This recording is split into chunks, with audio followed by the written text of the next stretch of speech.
Take off your socks tonight and look at your ankles. Deep grooves where the elastic was? Shoes that fit fine this morning, but pinch by dinner? Ankles that look a little wider every year? If you're over 60, I want you to know two things. First, this is one of the most common problems of later life. The National Institutes of Health calls painless swelling of the feet and ankles a common problem, especially among older people. And official health guidance lists 7 simple home steps that genuinely help. I'll walk you through every one. But second, and this is the real reason I made this video, there is one version of a swollen leg that the CDC says should send you to a doctor as soon as possible. Not next month, as soon as possible. By the end of this video, you'll know exactly how to tell the difference. No opinions, no miracle cures. Just what the official guidance from the NIH and the CDC actually says. Step by step, in plain English. First, let me introduce myself. My name is Mitsu. I'm a registered nurse licensed in Japan, the country where people live longer than almost anywhere else on Earth. For more than a decade, I've cared for patients in hospitals and in elder care, and checking legs and ankles is something nurses do every single shift. I have seen a lot of swollen ankles. Here's the promise of this channel. Everything I say comes directly from published official guidance, from public health institutes like the NIH and CDC, and from medical associations. Not my opinions. The exact sources are linked in the description so you can check every word. One more thing, and it's important. This is education, not medical advice. I'm a nurse, and I'm not your nurse. Never change a medication or treatment because of a video. Talk to your own doctor first. Deal? Then let's begin. So what is this swelling? The NIH's definition is plain, an abnormal buildup of fluid in the ankles, feet, and legs. The medical name is edema. Why the ankles? Gravity. In the NIH's words, the effect of gravity makes the swelling most noticeable in the lower part of your body. And anything that keeps you upright and still makes it worse?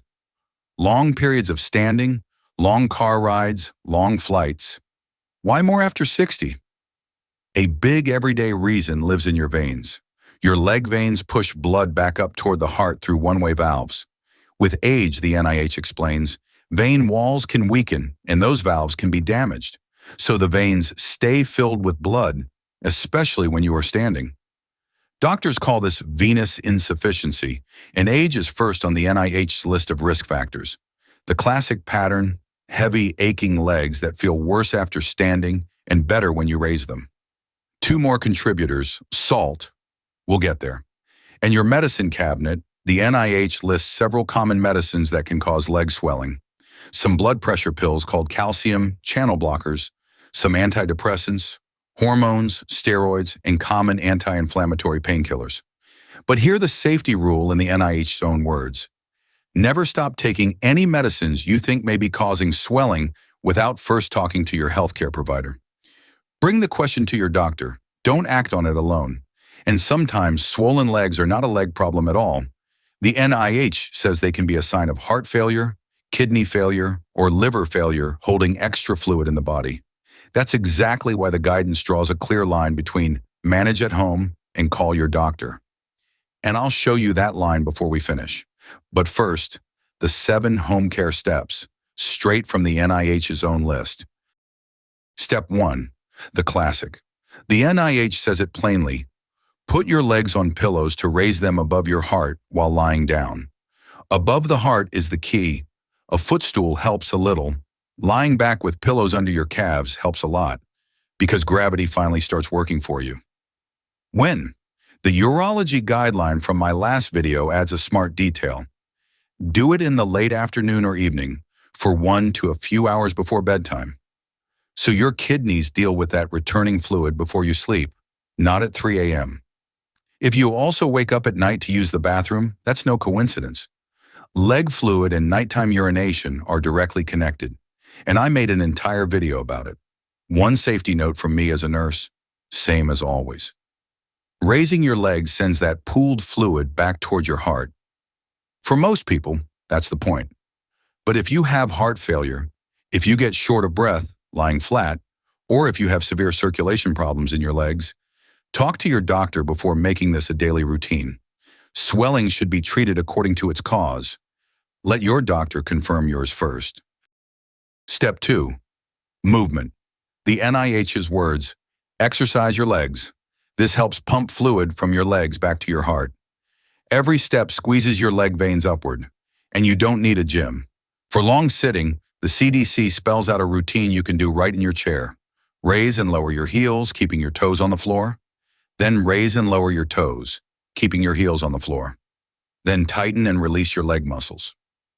Watching TV tonight, perfect time. For long trips, the CDC adds a rule. When sitting more than about 4 hours, get up and walk around every 1 to 2 hours. That advice exists because of blood clots, which we'll talk about in a moment. Step 3. Salt. From the NIH's home care list, follow a low-salt diet, which may reduce fluid buildup and swelling. Salt makes your body hold on to water, and in many older legs, that water settles around the ankles. Remember, in an American kitchen, most salt isn't in the shaker. It hides in canned soups, deli meats, frozen dinners, sauces, and bread. U.S. guidance recommends staying under about 2,300 milligrams of sodium a day. Most adults are well over. Read the sodium line, pick the low-sodium version, taste before you salt. Step 4. Support stockings, compression stockings. They're on the NIH's home care list, and the European Urology patient guidance recommends wearing them during the day so fluid doesn't build up in your legs in the first place. The NIH's vein page explains why they work. They gently squeeze your legs to move blood up your legs. But please, don't just grab a random pair.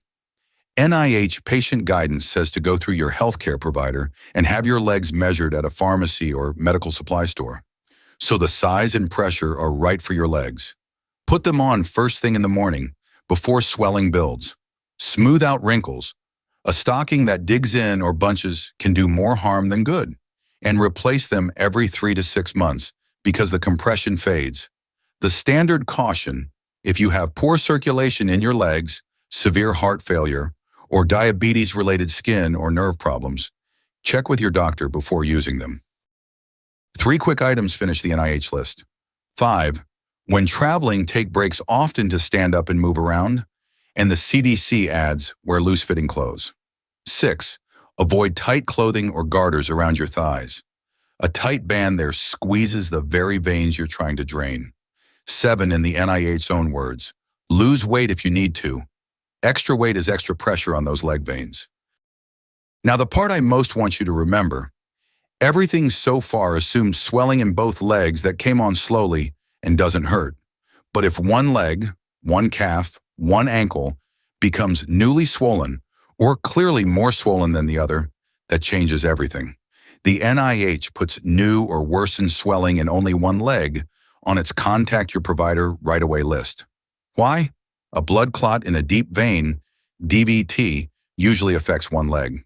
The CDC lists the signs: swelling, pain or tenderness, warmth and redness or discoloration. And here's the uncomfortable truth from the same CDC page. About half of people with DVT have no symptoms at all. So the instruction is simple. Any of these signs, see your doctor as soon as possible. If a piece of a clot travels to the lungs, it becomes an emergency called pulmonary embolism. The CDC's warning signs: difficulty breathing, chest pain that worsens with a deep breath, coughing up blood, a racing or irregular heartbeat, feeling faint. Any of those, call 911 immediately. One leg, sudden, painful or warm. Doctor, now, please keep that rule. Here's the complete don't manage this at home list from the NIH. Shortness of breath or chest pain, call 911. New or worsening swelling in one leg only. A swollen leg that's red or warm to the touch, or any fever. You have heart or kidney disease and the swelling is getting worse. You have a history of liver disease and now your legs or belly are swelling. Or simply, you've tried these steps and it's not improving. None of these mean something terrible is certain. They mean a doctor should look promptly. Before you go, one tool that makes a doctor's visit twice as useful. The NIH lists the exact questions your provider will ask about swelling, Which parts swell? Ankles, feet, legs? Is it worse in the morning or the evening? Does it get better when you raise your legs? Have you ever had blood clots or varicose veins? Write your answers down before the appointment. It turns "my legs are swollen" into information your doctor can actually use. And tonight, start with step 1. This evening, lie back and put your legs up above your heart for an hour. That's it. That's the beginning. If you also get up at night to urinate, watch my video on nighttime urination next. The leg fluid we talked about today is a big part of that story too. Which step will you try first? Tell me in the comments. I read every one. If plain English explanations of official health guidance are useful to you, subscribing is the best way to see the next one. Take care of yourself and be kind to your legs tonight.